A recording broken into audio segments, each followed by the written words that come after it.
Education here at Sun can be an excellent choice for any students. నమస్తే, welcome to Suman TV. నేను మీ సాయి.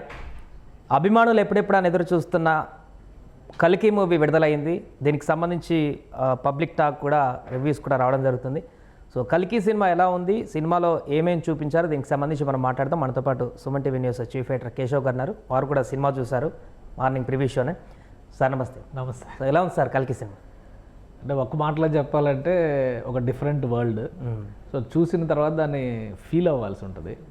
ఆ feelings ఎలా ఉంటాయి అనేది ఒక్కొక్కరికి ఒక్కొక్కలాగా ఉండొచ్చు. హాలీవుడ్ రేంజ్ అంటున్నారు అందరూ, ఆ రకమైనటువంటి ఎఫెక్ట్స్ అక్కడ కనిపించాయా? అంటే సినిమా మామూలుగా ఏంటంటే, దీన్ని సింపుల్గా ఒక విషయం చెప్పాలంటే, కల్కి ఒక సినిమాగా మనం చూస్తాం కష్టం. అది బహుశా ఒక 3-4 సినిమాలుగా వస్తుందేమో అని నాకు అనిపిస్తుంది. సో ఎందుకంటే ఇప్పటి వరకు ఇండియన్ సినిమాలో సీక్వెల్స్ వరకే మనం పరిమితం అయ్యాం. ఒక సినిమా మహా అయితే 2 పార్ట్లు, కొన్ని చాలా రేర్ ఫిలిమ్స్ 3వ పార్ట్ కూడా వెళ్ళినవి ఉన్నాయి. మన తెలుగులో కూడా కొన్ని ఉన్నాయి అలాంటి సినిమాలు. సో బాలీవుడ్లో కూడా ఉన్నాయి, హెరాఫెరీలు ఇట్లాంటి సినిమాలు వస్తున్నాయి కదా ఇవి. బట్ వాటికి అన్నిటికీ భిన్నంగా ఒక ఫ్యాంటసీ వరల్డ్లో ఒక కొత్త సిరీస్ ఉద్భవించినట్టుగా అనిపిస్తుంది ఆ సినిమా చూస్తే, ఫస్ట్ పార్ట్ చూస్తే. ఎందుకంటే సెకండ్ పార్ట్ ఉంది, సినిమా లాస్ట్లో టు బి కంటిన్యూడ్ అనేది ఇచ్చారు. అక్కడ జరిగినటువంటి కథ ఇతివృత్తాన్ని బట్టి చూస్తే ఫస్ట్ పార్ట్ చాలా పరిమితమైనటువంటి క్యారెక్టర్స్ ఇంట్రడక్షన్ వరకే పరిమితమైనటువంటిగా కనిపిస్తుంది. సో సెకండ్ పార్ట్ ఏ విధంగా ఉంటుంది, తర్వాత కూడా ఎక్స్టెండ్. ఇప్పుడు మనం ఇంకొకటి కూడా ఈ మధ్య కాలంలో వచ్చిన హనుమాన్ సినిమాను ఒకసారి కంపేర్ చేసి చూస్తే, ఆల్రెడీ అనౌన్స్ చేశాడు ప్రశాంత్ వర్మ సినిమాటిక్ యూనివర్స్ అని ఒకటి అనౌన్స్ చేశాడు. సో దాని ద్వారా ఒక 6 సినిమాల దాకా వచ్చే అవకాశం ఉంది. హనుమాన్ ఒక సూపర్ హీరో క్యారెక్టర్స్లో ఎమర్జ్ అవుతున్నట్టుగా అతను చెప్పాడు. సో ఇప్పుడు ఈ cinema director Nagashwin cinematic universe అనేది ఎండ్లో ఇచ్చాడు. అంటే హనుమాన్ అనేది సింగిల్ లైన్ స్టోరీ, హనుమాన్కి రిలేటెడ్గా తీసుకున్నటువంటి స్టోరీ. కానీ కల్కి అనేది ఏదో 3 ప్రపంచాలు అంటున్నారు. ఒక చాలా కథ చాలా డెప్త్గా ఉంది అంటున్నారు. అది ప్రజలకు ఈజీగా అర్థమవుతుందా, తీసుకోగలరా? అర్థం చేసుకోవాలి. అంటే ఇప్పుడు ఇండియన్ సినిమా ఎలాగ ట్రాన్స్ఫార్మ్ అవుతుందంటే, మనం వెళ్ళి ఆస్కార్ వేదిక పైన అవార్డు తెచ్చుకుని మన పని అయిపోయింది అనుకునేటువంటి పరిస్థితిలో లేదు కాబట్టి, సో ఆ లెవెల్ ఆఫ్ థింకింగ్తో ఉన్నటువంటి లైన్ ఉన్న సినిమా ఇది. ఇది కూడా ఒక కథదే, కల్కి అనేటువంటి ఒక క్యారెక్టర్కి సంబంధించినటువంటి కథ. ఇది కల్కి ఉనికిని చాటేటువంటి సినిమా ప్రస్తుతం. నెక్స్ట్ దానిలో మేబీ బర్త్ ఆఫ్ కల్కి ఉండొచ్చు, బర్త్ ఆఫ్ కల్కి, అలానే కల్కి గ్రోయింగ్ సినారియో ఎలా ఉంటుందనేది చూపించవచ్చు. నెక్స్ట్ పార్ట్లో రైజ్ ఆఫ్ కల్కి ఉండొచ్చు. కంటిన్యూ తీయడానికి అవకాశం ఉండేలాగా లైన్ ఎంచుకున్నట్టుగా నాకు అనిపించింది. దర్శకుడు ఊహాజనితంగా చూపించినటువంటి స్టోరీగా ఉందా, లేకుంటే మన ఇతిహాసాలు పురాణాల మనం చాలా కాలంగా వింటున్న ఇతిహాసాలు పురాణాల నుంచి తీసుకున్నటువంటి కథని ప్రజెంట్ డేకి రిలేట్ చేస్తూ, ఒకవేళ ఇలా ట్రాన్స్ఫార్మ్ అయితే ఎలా ఉండొచ్చు అనేటువంటి ఒక ఇమాజినేషన్స్లో నుంచి పుట్టినటువంటి కథ. ఇందులో పేర్కొన్నటువంటి ప్రదేశాలు, ప్రాంతాలు, వ్యక్తులు, క్యారెక్టర్స్ ఇవన్నీ కూడా ఆల్రెడీ మనం పురాణాల్లో చూసినటువంటి పేర్లు. ఇప్పుడు శంబాల అనేటువంటి ఒక ప్లేస్లో కల్కి జననం పొందడానికి అవకాశం ఉంటుంది కాబట్టి శంబాలలో జరిగినటువంటి ఇన్సిడెంట్స్తోనే ఎక్కువ సినిమా ఉంది. సో ఈ శంబాల అనేది కల్కి పురాణానికి సంబంధించి అగ్ని పురాణంలో కల్కి ప్రస్తావనలు ఉన్నాయని చెప్పి అంటారు. సో అందులో ఈ విశ్లేషణలు ఉన్నాయి, కల్కి తల్లిదండ్రులు ఎవరు, ఇవన్నీ కూడా ఉన్నాయి అందులో. వాటినన్నిటిని రిలేట్ చేసుకుంటూ కథని అల్లుకుంటూ వచ్చారు. అలానే కలియుగం అంటే ఏంటి, ఇప్పుడు ఒక 4 యుగాలు చెప్పారు కదా, సత్యయుగం, కృతయుగం, ద్వాపర యుగం, కలియుగం, 4 యుగాలు చెప్పారు. ఒక్కొక్క యుగానికి టైం లిమిట్, టైం బౌండ్ కూడా చెప్పారు మన వాళ్ళు. 6000 సంవత్సరాలు, 4000 సంవత్సరాలు ఇట్లా చెప్పారు. సో ఆ లెక్కను చూస్తే కలియుగానికి వచ్చేసరికి యుగాంతం ఎప్పుడు జరగవచ్చు అంటే 3000 సంవత్సరాల చెరువులో జరగవచ్చు అనే లెక్క ఉంది కాబట్టి 2898 అనేది తీసుకున్నాడు. సో టైటిల్ పేరు కల్కి 2898 అని తీసుకున్నారు. సో అట్లా చూస్తే ప్రతిదాన్ని కూడా ఎక్కడి నుంచో ఒక ఇన్స్పిరేషన్ ప్లస్ కథ మొదలైంది కలియుగాన్ని అంతం చేయడానికి వస్తుంది. సో దీనికి సంబంధించినటువంటి మూల ప్రస్తావనలు ఎక్కడ ఉన్నాయి, ద్వాపర యుగం అంతంలో ఉన్నాయి, మహాభారతంలో ఉన్నాయి. సో మహాభారత అంతం అంటే ఏంటి, కురుక్షేత్ర సంగ్రామాన్ని మనం మేజర్ పార్ట్గా తీసుకున్నాం. కురుక్షేత్ర సంగ్రామం దగ్గర నుంచి కొన్ని క్యారెక్టర్స్, అందులో మనం చాలా ట్రైలర్స్లో చూసినట్టుగా అమితాబ్ బచ్చన్ చేసినటువంటి అశ్వత్థామ క్యారెక్టర్ ఎక్సలెంట్ పర్ఫార్మెన్స్. అక్కడ ఆ క్యారెక్టర్ వరకు క్యారెక్టర్ ఇంప్లిమెంటేషన్ కూడా, అంటే యంగ్ అశ్వత్థామను చూపించినటువంటి విధానం. యంగ్ అశ్వత్థామ అంటే అమితాబ్ బచ్చనే, ఇప్పుడు ఏ టెక్నాలజీ వచ్చింది కదా, so back to the ages వెళ్ళిపోతారు. అమితాబ్ బచ్చన్ ఆ క్యారెక్టర్లో ఎలా ఉన్నారు, తర్వాత ఏజ్డ్ క్యారెక్టర్లో ఎలా ఉన్నాడు, ఇవి చాలా బాగా నెరేట్ చేశారు. వాస్తవానికి ఫస్ట్ పార్ట్లో హీరో అమితాబ్ బచ్చన్, కల్కి సినిమాలో ప్రభాస్ సపోర్టింగ్ నా లెక్క ప్రకారం హీరో రోల్ కంటే తక్కువ టైంలో సపోర్టింగ్ క్యారెక్టర్ అంటే లెంత్ ఆఫ్ రోల్ ఎక్కువే ఉంది. బట్ ఏంటంటే క్యారెక్టరైజేషన్ పరంగా మనకుండే యాంగ్జైటీ, క్యూరియాసిటీ, ఆ హీరోయిక్ యాక్షన్ సీక్వెన్సెస్ అన్నీ కూడా అమితాబ్ బచ్చన్ పాత్రలోనే ఎక్కువ కనిపించినాయి. ప్రభాస్ పాత్ర ఇంకా పూర్తిగా ఓపెన్ కాల, జస్ట్ ఇంట్రడక్షన్ అనమాట. అందుకే క్లైమాక్స్లో మాత్రమే ప్రభాస్ కూడా ఒక అవతారానికి సంబంధించిన పునర్జన్మ అనేటువంటి ఆ రివీల్ వస్తుంది. సో అప్పటి వరకు ప్రభాస్ చాలా నార్మల్ ఇదిగా అనిపిస్తాడు. సో అందుకని అలా చూస్తే నా ఆస్పెక్ట్లో ఏంటంటే అమితాబ్ బచ్చనే రియల్ హీరోగా ఈ సినిమాలో కనిపించారు. హీరోయిన్ మిగతా పాత్రలన్నీ కూడా ఏ పాత్రకు ఆ పాత్ర ఒక ప్రాధాన్యం ఉంది. ఇంకా చాలా మంది కాస్టింగ్ కూడా ఉన్నారంట కదా, మనకు సర్ప్రైజ్ ఆర్టిస్టులు చాలా మంది ఉన్నారు. రామ్ గోపాల్ వర్మ దగ్గర నుంచి విజయ్ దేవరకొండ వరకు అందరూ కనిపిస్తారు, రాజమౌళి కనిపిస్తారు. అలానే గతంలో ఈయన సినిమాలు నాగశ్విన్తో సినిమాలు చేసినటువంటి ఆర్టిస్టులు కూడా చాలామంది కనిపిస్తారు. దుల్కర్ సల్మాన్ కానీ, మృణాల్ ఠాకూర్ కానీ, అలానే వాయిస్ మహానటి సావిత్రి వాయిస్ మహానటి చేసినటువంటి హీరోయిన్ కీర్తి సురేష్ వాయిస్ కూడా కారుకి, బుజ్జి కారుకి, ఆ కారుకి చెప్పేటువంటి ఇన్నర్ వాయిస్ అంటే ఆ హీరోయిన్ వాయిస్. సో ఇట్లా చాలా ఉన్నాయి, చూసే కొద్ది అదొక ఇంట్రెస్టింగ్ ఇది ఉంటుంది. కాబట్టి మనం ఒకటి cinema is changing. So Indian cinema అనేటువంటి డ్రీమ్లో బహుశా రాజమౌళి ఒక అడుగు వేసినప్పటికీ కూడా రాజమౌళి ఏమనుకుని ఉండొచ్చు అంటే బహుశా ఈ కమర్షియల్ ఫార్ములాని బ్రేక్ చేస్తే, అంటే ఒక 4 పాటలు, ఒక 4 ఫైట్లు అనే సీక్వెన్స్ని బ్రేక్ చేస్తే అసలు సినిమా నిలబడదేమో అన్న ఉద్దేశంతోనే కథలో ఉన్నటువంటి బిగి పట్టు అన్నీ ఓకే, అది యాక్సెప్ట్ చేస్తాం మనం. బట్ ఆ కమర్షియల్ ఫార్ములాని మాత్రం వైలేట్ చేయకుండా జాగ్రత్తగా ముందుకెళ్ళాడు. ఎందుకంటే మనం బాహుబలి సినిమా చూసినా, RRR సినిమా చూసినా కొంచెం ఒక ఐటమ్ సాంగ్ లాగా, ఒక మెలోడీ, ఒక ప్యాథో ఇట్లా ఉండేలాగా సీక్వెన్స్ చూసుకున్నాడు ఆయన. బట్ ఈ సినిమాలో అవన్నీ బ్రేక్ చేశాడు. ఫస్ట్ టైము మీరు lord of the rings series చూస్తున్నట్టుగా కానీ, ఇంకా చెప్పాలంటే ఇప్పుడు ఈ సూపర్ హీరోస్ క్యారెక్టర్స్ వచ్చినాయి కదా, ఇంకా బ్లాక్ ప్యాంథర్ సిరీస్ ఉంది కదా, అందులో ఎలా అయితే ఒక వకాండా అని ఒక గ్రహం ఉంటుంది, ఆ గ్రహం మీద ఆధిపత్యం, ఒక రాజ్యం మీద ఆధిపత్యం, ఇట్లాంటివన్నీ అలా ఇంటర్ప్రిట్ చేస్తూ వెళ్ళారు. సో ఈ కథని నెరేట్ చేసినటువంటి విధానం కూడా ఆ స్టైల్లో ఉంది. కెప్టెన్ అమెరికా సిరీస్ ఎలా ఉంటుంది, సూపర్ హీరోస్ అంటే ఎండ్ గేమ్స్ ఎట్లయితే మనం చూసామో ఈ స్టైల్లో దీన్ని నెరేట్ చేసుకుంటూ వెళ్ళారు. కాబట్టి మన ఫార్ములా తెలుగు సినిమాలు చూసేట్టుగా భావించేటువంటి ప్రేక్షకులు థియేటర్కి వెళ్తే ఏంటి ఇలా ఉంది అని ఒక క్వశ్చన్ రైజ్ అవుతుంది. అయితే నచ్చనంత ఇదైతే ఉండదు, కానీ ఫస్ట్ పార్ట్ కొంచెం స్లో అనిపించవచ్చు, ఎందుకంటే అన్ని క్యారెక్టర్స్ రివీల్ అవుతా ఉంటాయి. ఏ క్యారెక్టర్ ఏంటి, అసలు లొకేషన్ ఏంటి, ఎందుకు ఇదంతా ఇలా ఉంది.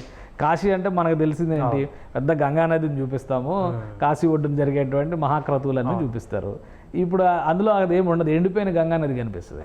సో అది కొంచెం సర్ప్రైజింగ్గా ఉంటుంది కదా. సో అట్లాంటి బియాండ్ లైన్ ఒక 100 సంవత్సరాల తర్వాత, 200 సంవత్సరాల తర్వాత మనం ఇమాజిన్ చేస్తాము. కానీ 2898 అంటే దగ్గర 400-500 సంవత్సరాల క్రితం తర్వాత ఎలా ఉంటుందనేది లెక్కేశారు. అంటే ఆల్మోస్ట్ ఒక 600 సంవత్సరాల తర్వాత ఎలా ఉంటుందనేది ఇమాజిన్ చేశారు. సో అవన్నీ కూడా కొంచెం సర్ప్రైజింగ్గా అనిపిస్తాయి. అవి ఎలా కనెక్ట్ అవుతారు అనేది చూడాలి. ప్రజెంట్ జనరేషన్ పిల్లలకి కానీ యంగ్స్టర్స్కి కానీ ఇమీడియట్గా కనెక్ట్ అయ్యేటువంటి సినిమా. కొంచెం పాత తరం వాళ్ళకి ఏంటంటే ఇలా ఉందేంటి ఈ సినిమా అనేటువంటి క్వశ్చన్ మార్క్ రావచ్చు. బట్ ఆలోచించి చూస్తే కనుక ప్రతిదానికి ఒక కనెక్టివిటీ ఉంటుంది, ప్రతిదానికి ఒక రిలేటివిటీ ఉంటుంది.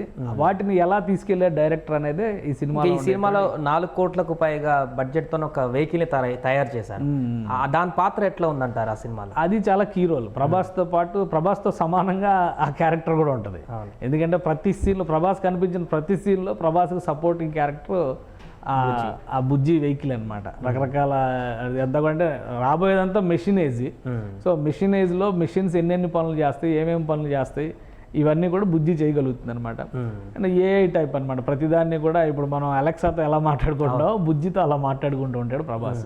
సో అందుకని అది కూడా క్యారెక్టర్ వర్త్ చాలా డిఫరెంట్ ఇది ఉంటుంది. అంటే మనం మర్యాద రామన్న సినిమాలో చూస్తే సైకిల్తో మాట్లాడుకుంటాడు సునీల్, రవితేజ వాయిస్లో పెట్టి, అది ఓపెనింగ్లో ఎండింగ్లో మాత్రమే వస్తుంది.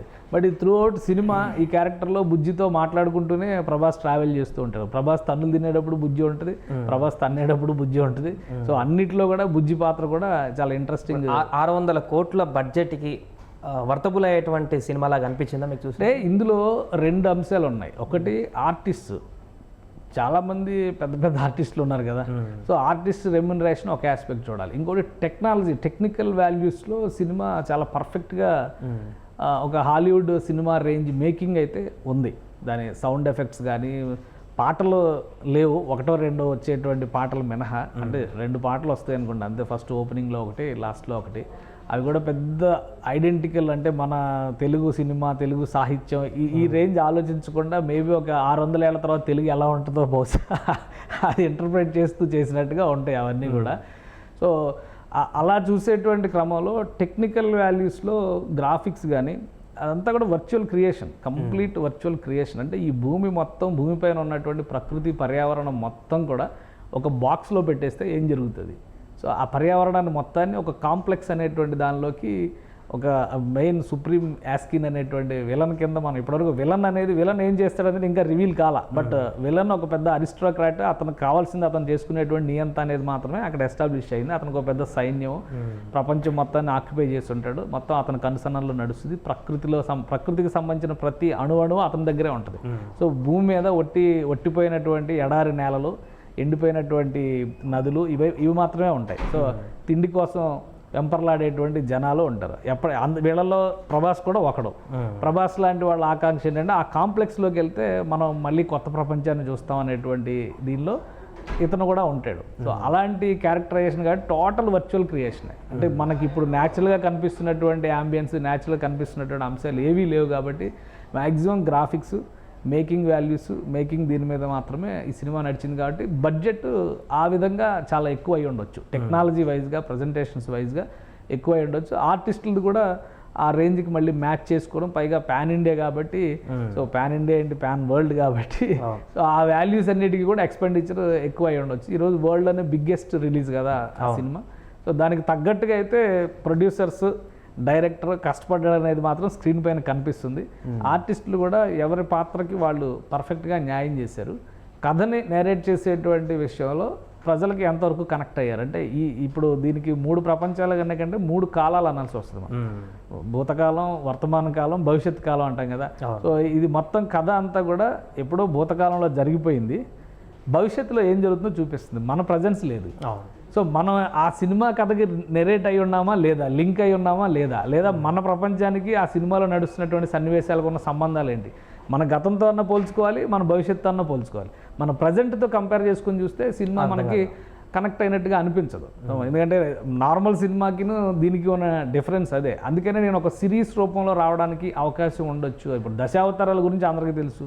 సో 9 అవతారాలు మనం లెక్క చెప్తా ఉంటాం, బుద్ధుడితో సహా కలిపి. 10వ అవతారం ఎలా వస్తుంది అనేది మనకు తెలియదు. సో 10వ అవతారం ఇలా రావచ్చు అని ఏవైతే పురాణాల్లో ఇంటర్ప్రిటేషన్స్ ఉన్నాయో వాటన్నిటినీ మన ముందరకు తీసుకొస్తే ఎలా ఉంటుందో కల్కి సినిమా అలా ఉంటుంది. సో ఓవరాల్గా ఇది మన దేశంలో అన్ని టాలీవుడ్ కానీ, బాలీవుడ్ కానీ, కోలీవుడ్ కానీ, మాలీవుడ్ కానీ అందరు ప్రజలు కూడా యాక్సెప్ట్ చేసేటువంటి విధంగా ఉంటుందా? ఎందుకంటే గతంలో మన టాలీవుడ్లో భారీ హిట్ అయిన సినిమాలు కూడా మిగతా సినీ వుడ్లలో కూడా పెద్దగా ఆదరణ పొందినట్టు సినిమాలు చూసాం. బాహుబలి లాంటివి కూడా తమిళనాడులో తక్కువనే కలెక్షన్స్, మన దగ్గర ఎక్కువ కలెక్షన్స్ వచ్చాయి. సో అట్లా ఇప్పుడు ఇండియా వ్యాప్తంగా అన్నింటిలో కూడా బాగా కలెక్షన్. ఒక క్యూరియస్ మూవీ ఇది కాబట్టి కనెక్ట్ అవ్వడానికి ఎక్కువ అవకాశాలు ఉంటాయి. యంగర్ జనరేషన్స్కి, పిల్లలకి ఈజీగా కనెక్ట్ అయిపోయేటువంటి సినిమా. కొంచెం ఓల్డర్ జనరేషన్స్ ఏంటంటే ఇలా ఉంటుందా ప్రపంచం, ఇలా ఎందుకు ఉంటుంది, మన దృష్టిలో ఏంటంటే మహాభారతం అంటే పద్యాలు పాడాలి, యుద్ధాలు చేసేటప్పుడు ఇట్లాంటివన్నీ లెక్కలు ఉంటాయి కదా. సో దాన్ని పొడిగా చేసేటువంటి క్రమంలో ఉంటాయి కనుక ఆ డైలాగ్స్ కానీ అవి కానీ నచ్చకపోయి ఉండొచ్చు మనకి. సో అట్లాంటి వేరియేషన్స్, అట్లాంటి బ్యారియర్స్ ఉంటాయి తప్పితే సినిమాగా నచ్చకపోవడానికి అవకాశం లేదు. ఎందుకంటే ఇప్పుడు అప్పుడు ఉన్నటువంటి కథని, అప్పుడు ఉన్నటువంటి సన్నివేశాలని ఇప్పుడు జనరేషన్కి ఎలా చెప్పాలో అలా చెప్పేటువంటి ప్రయత్నం జరిగింది. ఇప్పుడు హనుమాన్ సినిమా కథ ఏంటి, ప్రజెంట్ ఇది ఒకవేళ హనుమాన్ చిరంజీవి అని అన్నారు కాబట్టి, అలానే అశ్వత్థామ కూడా చిరంజీవి కాబట్టి, సో ఆయన ఉంటే ఇప్పుడు ఏం జరిగి ఉండొచ్చు, ఒక రక్షకుడిగా ఉంటాడు అనేటువంటి ఇంటర్ప్రిటేషన్ తీసుకుని ఇప్పుడు ఏం జరగవచ్చు అనే దాన్ని కల్పిత కథగా ఒక ఫ్యాంటసీగా చూపించారు. సో దాన్ని ఎవరైనా కానీ రిలేట్ చేసుకోవచ్చు. కొద్ది గొప్ప వాటి మీద అవగాహన ఉండాలి. అసలు ఏది నమ్మమేమో, ఇవన్నీ ట్రాష్ అనుకునే వాళ్ళకి కూడా సమాధానం ఉంటుంది అందులో. అందుకే చూస్తేనే ఆ క్లారిటీ వస్తుంది అనమాట. ఓవరాల్గా మీకు మూవీ మొత్తం చూసిన తర్వాత ఎట్లా అనిపించేది? ఇది ఒక పర్ఫెక్ట్గా ఇన్ని రోజులు వెయిట్ చేసినటువంటి ప్రభాస్ అభిమానులకు కానీ, సినీ అభిమానులకు కానీ ఒక మంచి హిట్ మరొకసారి పడ్డట్టు అనిపించింది. ప్రభాస్ అభిమానులకి అయితే 100% ప్రభాస్ యాక్షన్, పర్ఫార్మెన్స్ ఉండేటువంటి సినిమా, మంచి హిట్గానే మనం చెప్పాలి ప్రభాస్కి. ఎందుకంటే మనం ఆల్రెడీ 2 సినిమాలు చూసాము, ప్రభాస్ సాలార్ కానీ తర్వాత ఈ సాహో కానీ. ఈ 2 సినిమాల్లో ఎలా అయితే బాహుబలి రేంజ్ని మ్యాచ్ చేసేలాగా ప్రభాస్లో యాక్షన్ సీక్వెన్సెస్ని ఎలివేట్ చేసేలా తీశారో ఆ రేంజ్ కంటే ఒక మెట్టు పైనే ఉంటుంది ఈ సినిమా. సో అలా చెప్తే ఆది పురుషు, రాధాకృష్ణ ఈ సినిమాలు ఉన్నాయి కదా, సో వాటితో పోల్చుకొని చూస్తే మళ్ళీ అది డిఫరెంట్ జానర్స్. అది ఒక లవ్ స్టోరీస్, తర్వాత రామాయణం కథే మొత్తం మేకింగ్లోనే లోపాలు ఉన్నాయి కాబట్టి వాటిలో మనం పోల్చలేము. మనం ఈ 3 సినిమాలు అంటే బాహుబలి, తర్వాత సాహో, సాలార్, ఒక 3 కూడా ఒక 3 జనరేషన్స్ లా చూసి అందులో కూడా వర్చువల్ క్రియేషన్స్ అన్నీ కూడా. ఇప్పుడు కాన్సార్ సిటీ గురించి సాలార్లో మొత్తం చూపిస్తారు, కాన్సార్ అనేటువంటి ఒక రాజ్యం గురించి. ఇందులో చూస్తేనే అదే గుజరాత్లో ఎక్కడో ఉంటుందని చెప్తాడు. సాహోలోనేమో వాజీ సిటీలో జరిగేటువంటి వాటిపైన ఆధిపత్యం కోసం చూస్తాం. బాహుబలి మొత్తం కూడా మాహిష్మతి సామ్రాజ్యం చుట్టూ నడుస్తుంది. సో అలాంటి ఒక శంబాలాకి రక్షకుడిగా వెళ్ళేటువంటి క్రమంలో నెక్స్ట్ ఎవరైతే దేవుడి అవతారంగా రాబోతున్నారో అతన్ని పరిరక్షించేటువంటి వ్యక్తిగా ప్రభాస్ ఇందులో ఖచ్చితంగా అన్ని యాక్షన్ సీక్వెన్స్లో కూడా యాక్షన్ సీక్వెన్స్లు అన్నీ మ్యాక్సిమం అందులో 80% ఉంది అమితాబ్ వర్సెస్ ప్రభాస్. ప్రభాస్ ఏమో నెగిటివ్ షేడ్లో ఉంటాడు చాలా వరకు, చివరి వరకు అది రివీల్ కాదు. అమితాబ్ ఏమో పాజిటివ్ షేడ్లో ఉంటాడు. కాబట్టి పాజిటివ్ షేడ్లో ఉన్న వాళ్ళని మనం హీరోగా కన్సిడర్ చేయాలి. కాబట్టి అమితాబ్ ఆ ఏజ్లో కూడా ప్రభాస్తో పోటీ పడి ఎక్సలెంట్గా యాక్ట్ చేశాడు. ఆ యాక్షన్ సీక్వెన్స్లో తీసుకున్నటువంటి జాగ్రత్తలు కూడా ఆయన అంత ఏజ్ అంత ఇది ఉన్నా కానీ చాలా పర్ఫెక్ట్గా తీశారు. ప్రభాస్ ఎలా అయితే కండలతో బద్దలు కొట్టేస్తాడో పెద్ద పెద్ద బండల్ని, అంతతో పోటీ పడి అమితాబ్ బచ్చన్ కూడా యాక్ట్ చేశాడు. సో ఈ ఇద్దరి సీక్వెన్స్ అంటే జనరల్గా ఆ జనరేషన్లో సూపర్ స్టార్గా ఉన్నటువంటి అమితాబ్తో ఈ జనరేషన్లో సూపర్ స్టార్ అవుతున్నటువంటి ప్రభాస్, వీళ్ళిద్దరూ మ్యాచ్ అయ్యే విధంగా మేకింగ్ అనేది పాసిబుల్ కాదు, చాలా అరుదుగా వస్తుంది అలాంటి అకేషన్స్. సో అది ఇక్కడ ఫుల్ఫిల్ అయింది. ప్రభాస్ ఫ్యాన్స్కి అది మంచి ఫెస్టివల్. ఎందుకంటే సినిమా ట్రైలర్ ప్రమోషన్స్లో కూడా ఇద్దరు చెప్పారు, ప్రభాస్ ఫ్యాన్స్తో కొంచెం జాగ్రత్తగా ఉండాలని. అమితాబ్ అంటే మీ ఫ్యాన్సే, వాళ్ళలో చాలామంది మీ ఫ్యాన్సే, మిమ్మల్ని చూసి మాకు ఫ్యాన్స్ అయ్యారని చెప్పాడు ప్రభాస్. సో అలా చూస్తే 2 కేటగిరీల అభిమానులు కూడా చాలా ఎంజాయ్ చేస్తారు ఈ సినిమాని. ఓవరాల్గా RRR తర్వాత మళ్ళీ ఇంతవరకు 1000 క్లబ్లో పడినటువంటి సినిమా రాలేదు. దీంతో మరొకసారి 1000 క్లబ్లో సినిమా పడినట్టు అనుకోవచ్చా? అంటే వస్తే మధ్యలో యానిమల్ అనే సినిమా వచ్చింది, బట్ దాని మీద డిఫరెంట్ ఒపీనియన్ ఉంది. కానీ యానిమల్ సినిమాకి సంబంధించి అది మనం పక్కన పెట్టేస్తే అంటే ఆల్ కేటగిరీస్ ఆఫ్ పబ్లిక్ని అట్రాక్ట్ చేసి 1000 కోట్ల క్లబ్కి రీచ్ అయ్యేటువంటి సినిమాల జాబితాలో ఖచ్చితంగా కల్కి వెళ్ళొచ్చు. అండ్ నెక్స్ట్ జనరేషన్ మూవీ మేకర్స్కి ఇండియన్ సినిమాలో కూడా మామూలుగా ఏదో డ్యూయల్ పార్ట్స్ ట్రయాలజీస్కి మాత్రమే కాదు ఇండియన్ సినిమా అంటే, ఒక సిరీస్ని సూపర్ హీరో మేకింగ్ కాన్సెప్ట్స్ని డెవలప్ చేయొచ్చు అనేటువంటి సంకేతం అయితే కల్కి ఇచ్చింది డెఫినెట్గా. Right sir. సో అది మొత్తానికి కల్కి సినిమా ఎట్టకేలకు ప్రపంచవ్యాప్తంగా విడుదలైంది. థియేటర్స్లో అభిమానుల కేరింతలతో మారుమోగిపోతుంది. సో పూర్తిగా ఈ యొక్క కొత్త ప్రపంచంలోకి ఈ సినిమా తీసుకుపోతుందంటూ కూడా చెప్తున్నారు. ఏదైనా కూడా ప్రభాస్కి మరొక బ్లాక్ బస్టర్ హిట్ అయితే పడినట్టుగా ఈ సినిమాతోని కనిపిస్తుంది. సుమన్ టీవీలో మీ పర్సనల్ అండ్ బిజినెస్ ప్రమోషన్స్ కోసం కింది నెంబర్కి కాంటాక్ట్ చేయండి.